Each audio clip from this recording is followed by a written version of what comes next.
नमस्कार साथियों, राजस्थान की कला संस्कृति और इतिहास के वन लाइनर पॉइंट लगातार आप तक पहुंचाए जा रहे हैं। क्विक रिवीजन कंटिन्यू है और आपके लिए कला संस्कृति के करीब करीब 400, 450, 500 पॉइंट आप तक पहुंचा दिए गए हैं। इसके बाद कुछ पॉइंट्स जो बेसिक और बहुत महत्वपूर्ण हैं वो हम इतिहास के पॉइंट्स शुरू करेंगे। राजस्थान की हिस्ट्री से उठाए हुए कुछ तथ्य आप तक पहुंचाए जा रहे हैं और लेक्चर 11 आप तक पहुंचाया जा रहा है। सीरीज कंटिन्यू है, लेक्चर 1 से लेक्चर 11 ये आप तक पहुंच रहा है और लगातार सीरीज जारी रहेगी। तो आप एक भी वीडियो मिस ना करें। प्लेलिस्ट में हमारे चैनल पर प्लेलिस्ट है, चैनल का नाम है नवीन गुरुजी जीके और इस पर प्लेलिस्ट है और उस प्लेलिस्ट में सारी वीडियो रैपिड रिवीजन राजस्थान के नाम से प्लेलिस्ट में सारी वीडियो एक साथ आपको मिल जाएंगी और वहां से आप फटाफट रिवीजन कर सकते हैं। तो मैं पॉइंट्स शुरू करता हूं। राजस्थान के इतिहास के कुछ महत्वपूर्ण तथ्य हैं। मेवाड़ जो है, मेवाड़ रियासत जो है वर्तमान में, प्राचीन काल में इसको मेदपाट या प्रागवाट के नाम से जाना जाता है। वर्तमान में मेवाड़ में उदयपुर क्षेत्र, चित्तौड़गढ़ का क्षेत्र, भीलवाड़ा, राजसमंद ये वाले क्षेत्र सम्मिलित हैं जो प्राचीन समय में मेदपाट कहलाते थे या प्रागवाट के नाम से इसको जाना जाता था। मेवाड़ जो है वो सिवी जनपद में था और इसकी राजधानी मध्यमिका थी। मध्यमिका जो वर्तमान में नगरी कहलाती है, इसकी जो राजधानी थी सिवी जनपद की वो मध्यमिका राजधानी थी। मेवाड़ सिवी जनपद में स्थित था। मेवाड़ राजस्थान का सबसे प्राचीन राजवंश है। मेवाड़ के बारे में अक्सर मैं पंक्तियां आपको सुनाता रहता हूं। मान ना खोया जिन्होंने शीश चाहे खो दिया, मान ना खोया जिन्होंने शीश चाहे खो दिया, हिंदुआ सूरज रहे और शौर्य अंकुर बो दिया, जिस स्वाभिमानी रक्त से पहचान राजस्थान की, उस राजपूती वंश का नाम है सिसोदिया। मेवाड़ रियासत जहां गुहिल वंश का, सिसोदिया राजवंश का बहुत लंबे समय तक, सर्वाधिक समय तक हम कह सकते हैं राजस्थान में शासन रहा और राजस्थान का प्राचीनतम राजवंश, राजस्थान की प्राचीनतम रियासत जिसको हम कह सकते हैं मेवाड़ रियासत, उसके बारे में मैंने ये पंक्तियां आपको सुनाई हैं। लगातार हम बात कर रहे हैं, मेवाड़ राजस्थान का सबसे प्राचीन राजवंश है। मेवाड़ राजाओं को रघुवंशी एवं हिंदुआ सूरज के नाम से जाना जाता है। मेवाड़ के जो राजवंश हैं वो हिंदुआ सूरज कहलाते हैं। मैंने कहा था हिंदुआ सूरज रहे और शौर्य अंकुर बो दिया, जिस स्वाभिमानी रक्त से पहचान राजस्थान की, उस राजपूती वंश का नाम है सिसोदिया। तो हिंदुआ सूरज कहलाते हैं मेवाड़ के राजा। मेवाड़ राजवंश की कुल देवी अगर पूछी जाती हैं तो बाण माता हैं। मेवाड़ राजवंश की कुल देवी बाण माता। मेवाड़ राजवंश के कुल देवता कौन हैं? एकलिंग नाथ जी हैं। बप्पा रावल जी ने एकलिंग जी की स्थापना करवाई नागदा में और बप्पा रावल ने मेवाड़ रियासत के मुखिया के रूप में, राजा के रूप में एकलिंग जी को माना और स्वयं को माना उनका दीवान। तो बप्पा ने कह दिया कि हम तो चाकर हैं, दीवान हैं, मेवाड़ राज्य के राजा केवल एकलिंग भगवान हैं। विस्तार से पूरे वंश पे हम बात करते हैं, लेकिन यहाँ समय के अभाव के कारण और क्विक रिवीजन होने के कारण कुछ तथ्यों पे हमें धीरे धीरे और ज्यादा विस्तार से ना बात करके बात करनी है। मेवाड़ राजवंश के कुल देवता एकलिंग नाथ जी हैं। मेवाड़ के गुहिल वंश की प्रारंभिक राजधानी पूछी जाती है तो मेवाड़ के गुहिल राजवंश की प्रारंभिक राजधानी जो रही है नागदा रही है, जिसको नागहद के नाम से भी, नागहद या नागदह, नागदह के नाम से भी जाना जाता है। नागदह के नाम से भी जाना जाता है। कहा जाता है यहां जन्मेजय ने, पूरी कहानी है जो कभी मैं आपको विस्तार से सुनाऊंगा, जन्मेजय ने नागों को जलाया था, नागों का दहन कर दिया था। नागदह इसलिए यह कहलाता है और बाद में इसका नाम नागदा हो गया। आगे बात करते हैं। मेवाड़ के गुहिल वंश की राजधानी नागदा थी। इसके बाद बढ़ते हैं गुहादित्य। गुहादित्य को गुहिल वंश का संस्थापक माना जाता है। गुहिल वंश के स्थापक माने जाते हैं गुहादित्य। गुहादित्य नाम हमें याद रखना है, इन्हीं के नाम पर इस वंश का नाम गुहिल राजवंश पड़ा हुआ है। बप्पा रावल को कालभोज के नाम से जाना जाता है। इतिहासकार कहते हैं कालभोज ही इनका मूल नाम था, बप्पा इनकी उपाधि थी। तो इन बप्पा रावल जो हैं इनको कालभोज के नाम से जाना जाता है। बप्पा रावल को मेवाड़ का वास्तविक संस्थापक कहा जाता है। मेवाड़ रियासत के संस्थापक पूछे जाते हैं तो गुहादित्य हैं, लेकिन वास्तविक संस्थापक अगर पूछा जाए तो बप्पा रावल ने ठीक ढंग से यहाँ इस साम्राज्य की स्थापना की, तो मेवाड़ का वास्तविक संस्थापक कहा जाता है बप्पा रावल को। बप्पा रावल ने अपनी राजधानी कहाँ बनाई थी? बप्पा रावल ने अपनी राजधानी नागदा में बनाई थी। पॉइंट सामने लिखा हुआ है, बप्पा रावल ने अपनी राजधानी किसको बनाया था? नागदा को बनाया था। बप्पा रावल ने अपने इष्ट देव नागदा के समीप कैलाशपुरी नामक स्थान पर एकलिंग जी का क्या बनवाया है? मंदिर बनवाया है, जो बप्पा रावल के क्या हैं? इष्ट देव हैं, आराध्य देव हैं, कुल देव हैं, कुल देवता माने गए हैं एकलिंग जी। और एकलिंग जी ही इनके एकलिंग जी के आशीर्वाद से ही बप्पा रावल को राज्य प्राप्त हुआ और उन्होंने कैलाशपुरी में इनका मंदिर बनवाया हुआ है। बहुत सिंपल सिंपल से पॉइंट हैं। बप्पा रावल की जो समाधि है नागदा उदयपुर में बनी हुई है, जिसको बापा रावल कहा जाता है। ये पॉइंट याद रखेंगे, ये पॉइंट याद रखेंगे। नागदा उदयपुर में बप्पा रावल की समाधि बनी हुई है और ये बापा रावल के नाम से जानी जाती है। इसके बाद इस वंश में एक शासक हुए अल्लट। अल्लट ने नागदा से अपनी राजधानी को आहड़ स्थानांतरित कर दिया। तो राजधानी को आहड़ ले जाने वाले जो हैं वो कौन हैं? अल्लट हैं।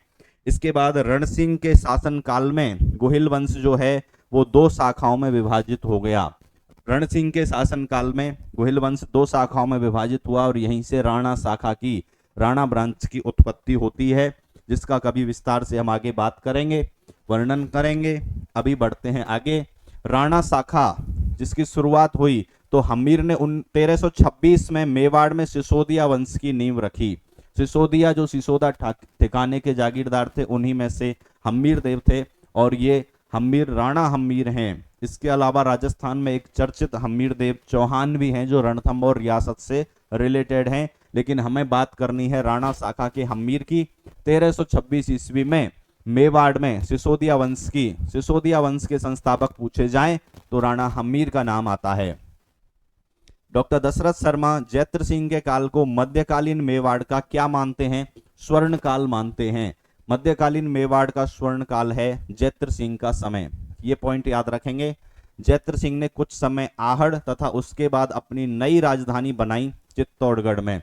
जैत्र सिंह ने, अगर पूछा जाए चित्तौड़गढ़ को राजधानी किसने बनाया है, तो चित्तौड़गढ़ को राजधानी बनाया है जैत्र सिंह ने। जैत्र सिंह ने राजधानी बनाया। रावल रतन सिंह जो हुए हैं मेवाड़ की रावल शाखा के अंतिम राजा थे। रावल शाखा के अंतिम शासक पूछे जाएं तो कौन हैं? रावल शाखा के अंतिम जो शासक हैं वो रतन सिंह हैं, रावल रतन सिंह हैं। सिंगल द्वीप के राजा गंधर्व सेन की पुत्री पद्मिनी का विवाह चित्तौड़ के राजा रावल रतन सिंह से हुआ। पद्मिनी का प्रसंग आपने सुना हुआ है। सिंगल द्वीप श्रीलंका की राजकुमारी पद्मिनी, जिसके विषय में हीरामन तोता ने व्याख्यान किया और रावल रतन सिंह पद्मिनी को प्राप्त करने के लिए गए और पद्मिनी के साथ रावल रतन सिंह का विवाह हुआ। तो रावल रतन सिंह की पत्नी है पद्मिनी, अद्वितीय सुंदरी बताई जाती हैं। रानी पद्मिनी के तोते का जो नाम है वो हीरामन तोता है। रानी पद्मिनी के तोते का नाम हीरामन तोता है और हीरामन तोता ने ही रावल रतन सिंह को पद्मिनी के सौंदर्य के बारे में बताया था। मेन पॉइंट हम पढ़ रहे हैं, क्विक रिवीजन के हिसाब से पढ़ रहे हैं, उसी के अनुसार बात करनी है और उसी के अनुसार हमें पॉइंट्स के लिए समय देना है। मैं ज्यादा समय ना लेते हुए लगातार अपनी बात जारी रखूंगा। चित्तौड़ का पहला जौहर जो हुआ है 26 अगस्त 1303 ईस्वी में हुआ है। 1303 ईस्वी वह समय जब रावल रतन सिंह के नेतृत्व में, गोरा एवं बादल के नेतृत्व में, रावल रतन सिंह के नेतृत्व में केसरिया हुआ और रानी पद्मिनी के नेतृत्व में यहाँ जौहर हुआ। यह चित्तौड़ का साका कहलाता है, पहला साका कहलाता है। यहाँ जो जौहर हुआ है रानी पद्मिनी के नेतृत्व में हुआ है। यह पॉइंट याद रखेंगे, इसे चित्तौड़ का पहला साका कहते हैं क्योंकि रावल रतन सिंह और सेना नायक रावल रतन सिंह सेना नायक गोरा एवं बादल के नेतृत्व में सेना ने क्या किया? केसरिया किया। तो यहाँ केसरिया हुआ रावल रतन सिंह के नेतृत्व में, रानी पद्मिनी के नेतृत्व में जौहर हुआ और यह चित्तौड़ का पहला साका हुआ। समय याद रखेंगे 1303 ईस्वी। इसके बाद आगे बात करेंगे। मैं कोई कविता नहीं सुनाऊंगा इसमें, ना कोई कहानी सुनाऊंगा, मैं लगातार पॉइंट्स पे आगे बढ़ूंगा। चित्तौड़ के पहले साके में इतिहासकार अमीर खुसरो मौजूद था। पहले साके में अगर एक इतिहासकार जो अलाउद्दीन खिलजी की तरफ से है, अमीर खुसरो मौजूद था। शेरशाह सूरी के दरबारी कवि कौन है? मलिक मोहम्मद जायसी। और इनका नाम चर्चित इसलिए है क्योंकि 1540 ईस्वी में इन्होंने एक रचना लिखी, रानी पद्मिनी रावल रतन सिंह चित्तौड़गढ़ के इस साके जौहर के ऊपर, जिसका नाम रखा गया पद्मावत। और पद्मावत की जो रचना की है मलिक मोहम्मद जायसी ने, पद्मावत की रचना की है वह अवधी भाषा में की है। कौन सी भाषा में? अवधी भाषा में। उस भाषा में जिसमें महाकवि तुलसीदास ने रामचरितमानस लिखा है, वही अवधी भाषा, उसी अवधी भाषा में मलिक मोहम्मद जायसी ने पद्मावत की रचना की है। इसमें पद्मिनी, रानी पद्मिनी को पद्मावती के नाम से संबोधित किया गया है। अलाउद्दीन खिलजी ने चित्तौड़ दुर्ग का नाम अपने बेटे खिज्र खां के नाम पर क्या कर दिया? खिजराबाद कर दिया। किसके नाम पर? खिज्र खां के नाम पर इसका नाम क्या कर दिया गया? खिजराबाद कर दिया गया। मेवाड़ के सिसोदिया वंश की कुलदेवी बाण माता हैं। राणा हम्मीर मेवाड़ में सिसोदिया साम्राज्य का संस्थापक है और राणा हम्मीर को मेवाड़ का उद्धारक या मुक्तिदाता भी कहा जाता है।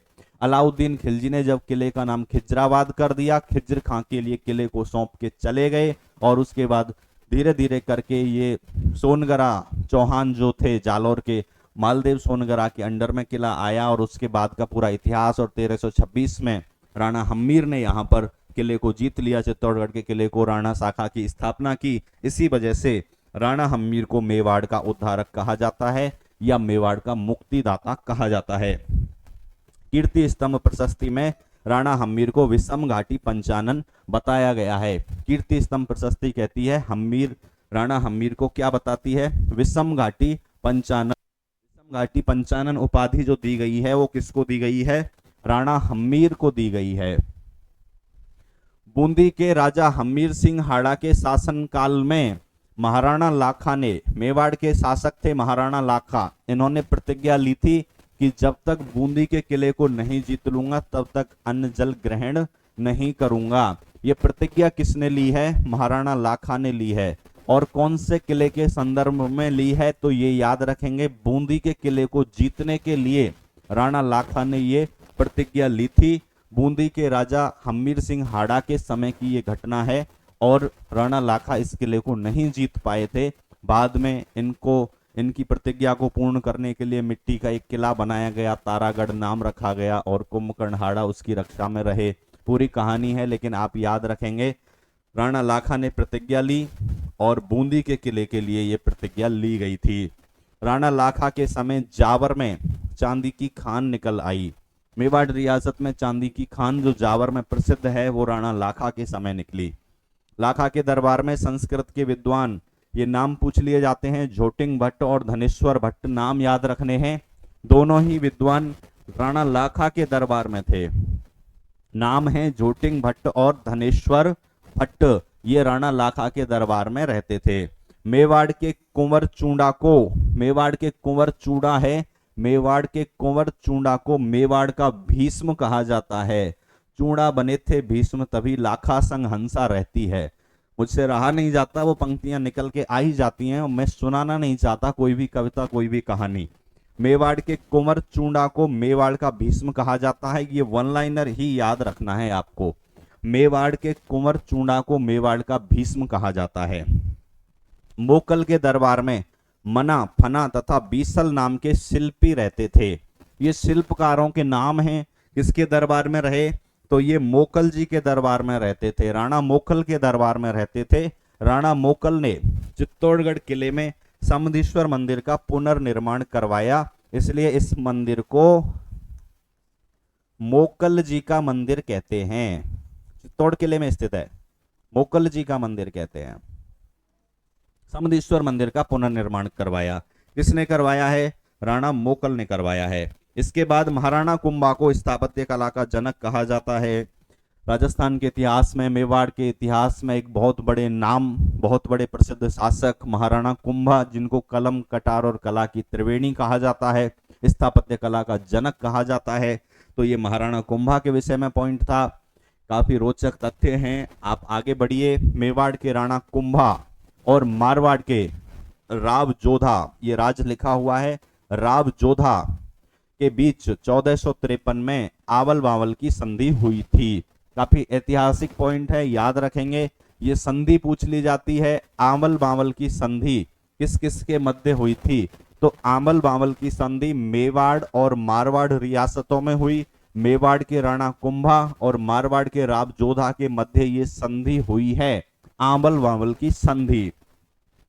महाराणा कुंभा एवं मालवा के शासक, महाराणा कुंभा एवं मालवा के शासक महमूद खिलजी प्रथम के बीच सारंगपुर का युद्ध लड़ा गया।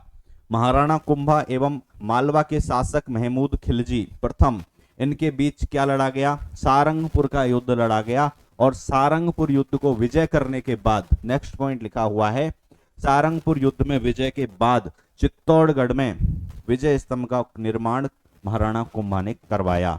सारंगपुर विजय के उपलक्ष्य में, सारंगपुरी का युद्ध मालवा का महमूद पराजित है, तभी विजय स्तंभ बना जहां मूर्ति कोष समाहित है। तो विजय स्तंभ जो है भारतीय मूर्ति कला का विश्वकोश कहलाता है, महाराणा कुंभा ने बनवाया है। सारंगपुर युद्ध जीतने के बाद इसका निर्माण करवाया। कर्नल टॉड ने विजय स्तंभ को कुतुब मीनार से भी श्रेष्ठ इमारत कहा है। विजय स्तंभ के बारे में कुछ पॉइंट्स पूछ लिए जाते हैं, तो ये हमें याद रखने हैं। विजय स्तंभ के बारे में पॉइंट, कर्नल टॉड ने विजय स्तंभ को क्या बताया है? कुतुब मीनार से भी श्रेष्ठ इमारत कहा है। फर्ग्यूसन ने विजय स्तंभ की तुलना रोम के टार्जन से की है। फर्ग्यूसन ने विजय स्तंभ की जो तुलना की है, किससे की है? रोम के टार्जन से की है। हरमन गॉड्ज ने, ये है हटा देंगे, हरमन गॉड्ज ये नाम है, हरमन गॉड्ज ने इसे भारतीय मूर्ति कला का विश्वकोश कहा है। विजय स्तंभ को भारतीय मूर्ति कला का विश्वकोश कहने वाले कौन हैं? तो उनका नाम है हरमन गॉड्ज। 1456 में गुजरात के कुतुबुद्दीन शाह तथा मालवा के शासक महमूद खिलजी प्रथम के बीच, दोनों ने कुंभा के विरुद्ध एक संधि की, जिसे चंपानेर की संधि कहा जाता है।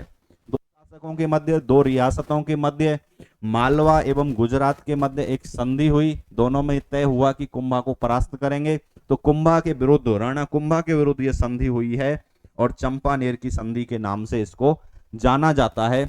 ये पॉइंट लगातार हम पढ़ रहे हैं, राजस्थान के इतिहास से हम तथ्य ले रहे हैं, और राजस्थान के इतिहास से ये तथ्य बहुत इंपॉर्टेंट महत्वपूर्ण पॉइंट्स पर ही हम चर्चा कर रहे हैं। अधिकांश चीजें ऐसी हैं जो पुराने पेपरों से ली गई हैं, ओल्ड पेपर से ली गई हैं, तो हमें अधिक इन पे फोकस करना है। लगातार आप जुड़े रहिए, लगातार आपको इतिहास का रिवीजन करवा दिया जाएगा, और वन लाइनर्स जो दिए जा रहे हैं उनको आप याद करिए। बहुत बहुत धन्यवाद।